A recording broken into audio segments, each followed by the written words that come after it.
अस्सलाम वालेकुम फ्रेंड्स, कैसे हैं आप सब? I am sure all are fine. This is Mubashar Iqbal Chauhan, advocate high court and legal lecturer. हमारा आज का टॉपिक बहुत ज़्यादा इंटरेस्टिंग होने वाला है। इसके अंदर दो हम प्रोपोजिशन को भी डिस्क्राइब करने वाले हैं और ये वैसे भी टॉपिक प्रॉपर्टी के हिसाब से, स्पेशली विरासत की प्रॉपर्टीज़ के हिसाब से भी खासी अहमियत का हामिल है। इस टॉपिक में आज एक नई चीज़ जो हमने एडिशन की है वो है तमलीक। बहुत सारे लोग इसके ऊपर कंफ्यूज होते हैं कि तमलीक क्या है, किस तरीके से इसकी इन्फोर्सिबिलिटी होती है, किन को की जा सकती है, कितनी की जा सकती है, क्या। अच्छा, एक और प्रोपोजिशन, ये क्वेश्चन अक्सर मुझसे पूछा जाता है कि जी अगर एक बाप अपनी प्रॉपर्टी को अपनी औलाद में, अपने बेटों या बेटियों में तकसीम कर दे और बाद में जो औलाद है वो नाफरमान निकल आए, तो क्या वो प्रॉपर्टी वापस ले सकता है बाप या नहीं ले सकता। मैं ये भी बताऊंगा कि अगर ले सकता है तो किस तरीके से ले सकता है और ऐसी कौन सी सूरतें हैं जहां पर प्रॉपर्टी वापस नहीं मिल सकती। और एक नई चीज़ बताऊंगा कि अगर मेरे इस लेक्चर को सुनने वाले पेरेंट्स हैं और उनको ये खदशा है कि अगर हमने प्रॉपर्टी औलाद को ट्रांसफ़र कर दी या किसी वारिस को ट्रांसफ़र कर दी तो वो वारिस हमें धोखा दे सकता है, हमारी निगहदाश्त नहीं करेगा, हमारी निगरानी, हमारी देखभाल नहीं करेगा, हमें खाना पिलाना, पैसे नहीं देगा, खर्चा नहीं देगा, तो वो प्रॉपर्टी, लेकिन प्रॉपर्टी उनको देनी तो है अपनी औलाद को, तो वो कैसे प्रॉपर्टी दे कि अगर औलाद थोड़ी सी गड़बड़ करे, थोड़ा सा ऊंच नीच हीम खीम करे तो जो बाप है या माँ है वो प्रॉपर्टी वापस ले सके, खींच सके। इन तमाम चीज़ों को कंप्रीहेंसिवली डिटेल एक एक चीज़ आपको बताऊंगा।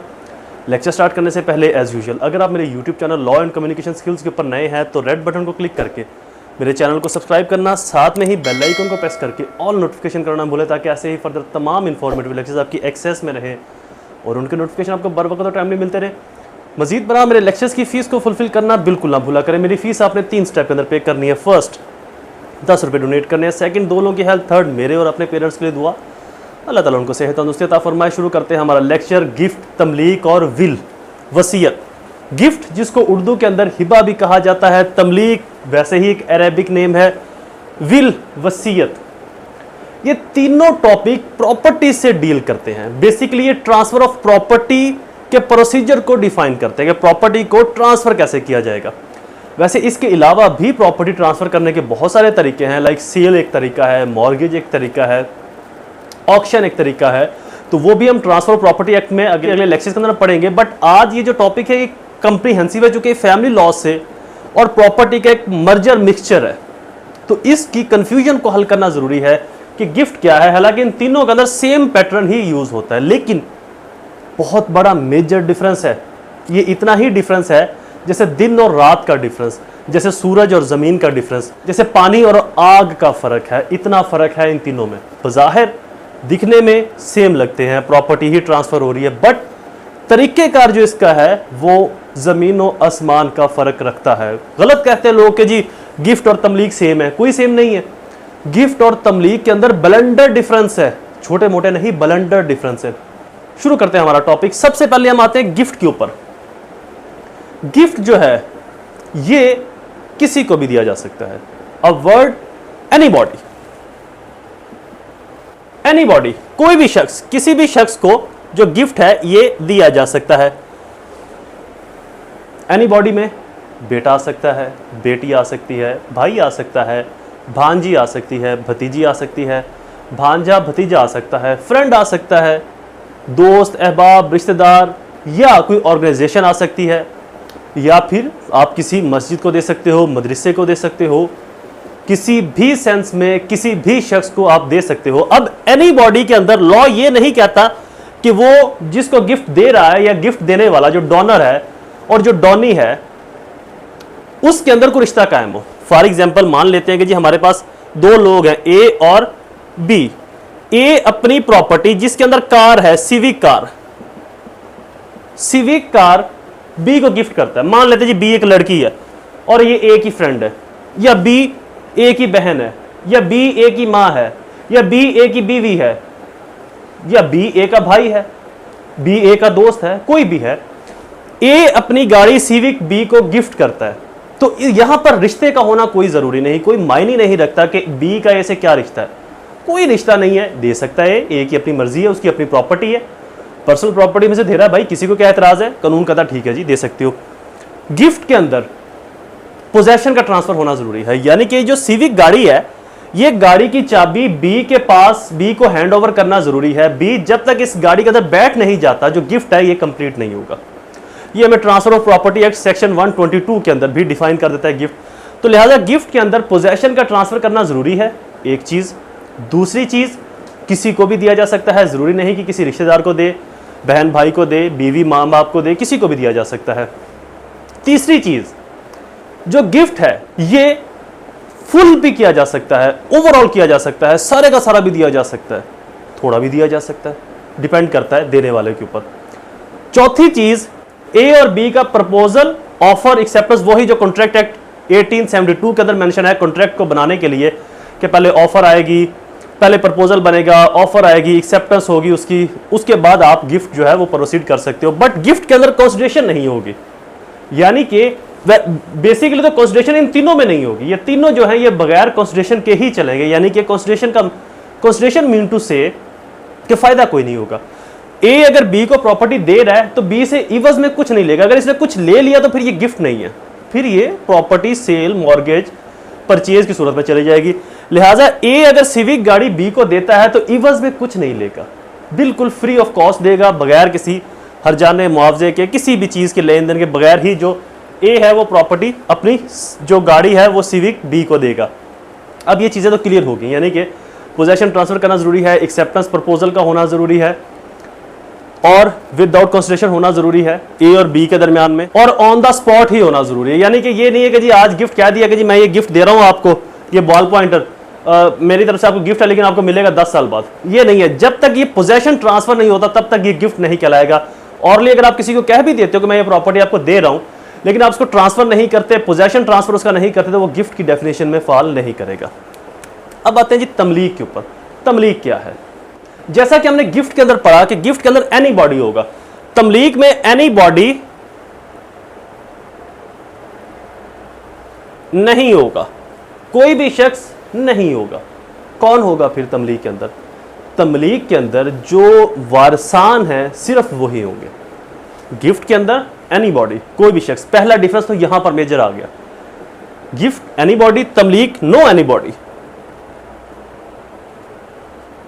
नो एनी बॉडी, कोई भी शख्स नहीं, स्पेसिफिक लोग। स्पेसिफिक लोग कौन हो सकते हैं? भाई, बहन, बीवी, बेटा, बेटी, माँ, बाप, ये वारसान में से हैं। पोता पोती भी हो सकते हैं, वो भी चूंकि वारसान में से हैं। तो लिहाजा तमलीक प्योर फैमिली मैटर है ये गिफ्ट की तरह ही, बट कुछ चीजें इसके अंदर डिफरेंट हैं। लोग कहते हैं जी तमलीक और गिफ्ट सेम है, नहीं सेम। मैं आपको जो बातें बता रहा हूं आप मुझे इसमें से सेम एक चीज भी बताएं। सिर्फ प्रॉपर्टी ट्रांसफर हो रही है, बाकी ये सेम है, क्योंकि ये तो सेल में भी सेम होगा, मॉर्गेज में भी सेम होगा, बट बाकी बहुत बड़ा डिफरेंस है तमलीक और गिफ्ट में। एक जो इनहेरिटेंस है, वरासत है, जो वारसान है, सिर्फ उन्हीं के अंदर होगा तमलीक। दूसरी चीज, तमलीक बाप की जिंदगी में, यानी कि बाप अगर अपनी प्रॉपर्टी अपने बेटों को, अपनी बेटी को दे रहा है, उनको तमलीक कर रहा है, तो बाप की जिंदगी के अंदर ये इन्फोर्स नहीं होगी। तो लिहाजा अगर बाप को खदशा है कि जी मेरी औलाद नाफरमानी कर सकती है, नाफरमान हो सकती है, तो बाप तमलीक करके जब चाहे इसको कैंसिल करवा सकता है। तमलीक क्योंकि तमलीक तभी इन्फोर्स होगी जब बाप की डेथ होगी, उसके बाद ये प्रॉपर्टी तकसीम होगी बाकी वारसान के अंदर, जैसे कि ऑटोमेटिकली होती है। तमलीक के अंदर अगर आप स्पेसिफिक कर देते हो कि जी ये प्रॉपर्टी मैंने फलां को देनी है, ये प्रॉपर्टी फलां को देनी है, ये प्रॉपर्टी फलां को देनी है, या फलां को इतनी देनी, फलां को इतनी देनी, तो बाप की जिंदगी में तमलीक जो है ये इन्फोर्स नहीं हो सकती। बाप की डेथ के बाद ही ये प्रॉपर्टी उनको मिलेगी। तो लिहाजा अगर बाप अपनी जिंदगी में चाहे तमलीक करके, अच्छा तमलीक के अंदर पोजेशन ट्रांसफर करना जरूरी नहीं है, चूंकि वारसान है वो तो ऑलरेडी उस प्रॉपर्टी के ऊपर पल रहे हैं, उसी प्रॉपर्टी से बेनिफिट ले रहे हैं, फायदा ले रहे हैं। तो लिहाजा यहां पर पोजेशन ट्रांसफर करने की कोई शर्त नहीं है। ऑरली या इन रिटर्न तमलीक की जा सकती है, तमलीक नामे की सूरत में। और अगर बाप को कहीं पर लगता है कि मेरी औलाद नाफरमान है, तो बाप उस प्रॉपर्टी को वापस भी ले सकता है कैंसिलेशन ऑफ तमलीक की सूरत में या कैंसिलेशन ऑफ डॉक्यूमेंट्स की सूरत में। तीसरी चीज इसके अंदर कौन सी है कि ये 1/3 से ज्यादा नहीं की जा सकती। अगर फॉर एग्जाम्पल एक बाप के 4 बेटे हैं और उसकी जायदाद जो है वो मान लेते हैं कि जी 100 रुपया है, 100 रुपया जायदाद है, 4 बेटे, तो हर बेटे को 25-25 रुपया आएगा। लेकिन बाप चाहता है कि जी मेरे इस बेटे ने मेरी बहुत जो है ना वो फर्माबरदारी की है, मेरा क्या बहुत मानना है, मेरे हर काम के अंदर मेरा हाथ बटाया, और मेरा ये बड़ा नेक फर्माबरदार ताबेदार बेटा है, इसको मैं प्रॉपर्टी ज्यादा देना चाहता हूं। तो बाप चाहे तो उस बेटे को 1/3 तक, यानी कि जो 33 रुपए है यहां तक तमलीक कर सकता है, इससे ज्यादा नहीं कर सकता। जब 33 रुपए निकल जाएंगे तो पीछे बचेंगे 67 रुपीज। अब 67 रुपीज बाकी तीनों जो बेटे हैं उनके ऊपर डिवाइड हो सकते हैं, लिहाजा 1/3 से ज्यादा तमलीक नहीं हो सकती। इससे कम चारों में बराबर आप तमलीक कर दो, या किसी एक बेटे को 30% या 33% आप दे दो और बाकी बेटों को उससे कम दे दो। सो तमलीक जो है ये 1/3 से ज्यादा नहीं होगी, सिर्फ औलाद में होगी, बेटों में होगी। जायदाद के जो वारसान है, बेटे बेटियां, पोते पोतियां, माँ बाप, बीवी बहन भाई, उनको तमलीक की जा सकती है। और इसके अंदर पोजेशन का कोई कॉन्सेप्ट नहीं है कि जी पोजेशन ट्रांसफर करना जरूरी है, जैसे कि गिफ्ट के अंदर मैंने आपको बताया था। तो पोजेशन का यहां पर कोई कॉन्सेप्ट नहीं है। 1/3 से ज्यादा नहीं होगी, सिर्फ वारसान में होगी। गिफ्ट एनी बॉडी हो सकता है, तमलीक नो एनी बॉडी। जस्ट जो वारसान है, जो उसके वारिस हैं, उन्हीं के अंदर तमलीक की जा सकती है। अब आते हैं जी विल के ऊपर। तमलीक और गिफ्ट समझ में आ गई, अब चलते हैं आगे विल के ऊपर कि विल क्या है। कुछ चीजें तमलीक और गिफ्ट में कॉमन है, जैसे कि प्रॉपर्टी का ट्रांसफर होना कॉमन है, प्रॉपर्टी वारसान के अंदर तकसीम होना कॉमन है, प्रॉपर्टी अपनी जिंदगी के अंदर जो किसी के नाम लगवा देना ये कॉमन है। ऐसे ही विल और तमलीक में भी कुछ चीजें कॉमन और कुछ डिफरेंट है। कैसे? जो विल होगी वो भी 1/3 से ज्यादा नहीं हो सकती। जो वसीयत है, आप किसी को 1/3 से ज्यादा नहीं कर सकते। और वसीयत जो है वो आप इन अदर सेंस करोगे, जरूरी नहीं कि आप अपने सिर्फ बेटों को बेटी की वसीयत करो। जब आप बेटे और बेटी को कर रहे हो तो देन वो तमलीक होगा, वो वसीयत नहीं। लोग कहते हैं जी वो वसीयत है, वो वसीयत नहीं होता। वसीयत हमेशा अदर देन होता है। जरूरी नहीं कि वसीयत जो बेटों को और बेटी को की जाए वही वसीयत है, वो तमलीक होगी। वसीयत किसी मदरसे को प्रॉपर्टी दे रहे हैं, किसी मस्जिद को प्रॉपर्टी दे रहे हैं, किसी और शख्स के नाम पे प्रॉपर्टी लगवा रहे हैं। ये एक शख्स है, उसका एक दोस्त है, उसकी जायदाद बहुत ज्यादा है, वो कहता है यार मेरे एक दोस्त है, मेरी बहुत खिदमत की है, मेरे साथ सिंसियर रहा है, वफादार रहा है, मान लेते हैं, तो मैं कुछ प्रॉपर्टी इसको भी वसीयत कर जाऊं। तो वो वसीयत कर देगा अपनी कि मेरी इस प्रॉपर्टी में से 5वां हिस्सा या 10वां हिस्सा या 20वां हिस्सा मेरे इस दोस्त को भी दिया जाए।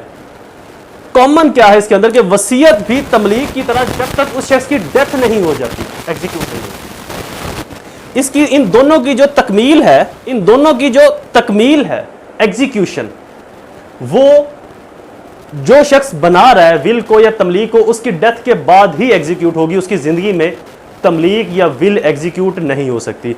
और विल भी 1/3 होगी, और ये किसी भी शख्स के लिए की जा सकती है, किसी अदारे के लिए की जा सकती है, मस्जिद मंदिर के लिए की जा सकती है, किसी दोस्त अहबाब के लिए, किसी रिश्तेदार के लिए की जा सकती है। किसी भी शख्स के लिए विल को आप इन्फोर्स करवा सकते हो। बट विल और तमलीक जो बनाने वाला है, जो देने वाला है, उसकी ज़िंदगी में इन्फोर्स नहीं होगी, उसके मरने के बाद ही इन्फोर्स होगी। और गिफ्ट उसकी ज़िंदगी के अंदर ही इन्फोर्स होगा, लेकिन पोजेशन डिलीवर होने के बाद।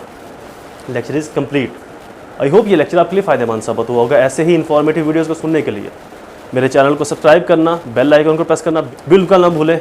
आपने अपने कीमती वक्त में से मेरे लेक्चर को, मेरी वीडियो को सुना, उसके लिए मैं आपका तहे दिल से मशकूर रहूँगा। जल्द हाजिर होंगे ऐसे ही किसी और इन्फॉर्मेटिव लेक्चर के साथ। तब तक मुझे अपनी दुआओं में ज़रूर याद रखें। अल्लाह ताला आप सबका हामी और नासिर हो। वस्सलाम।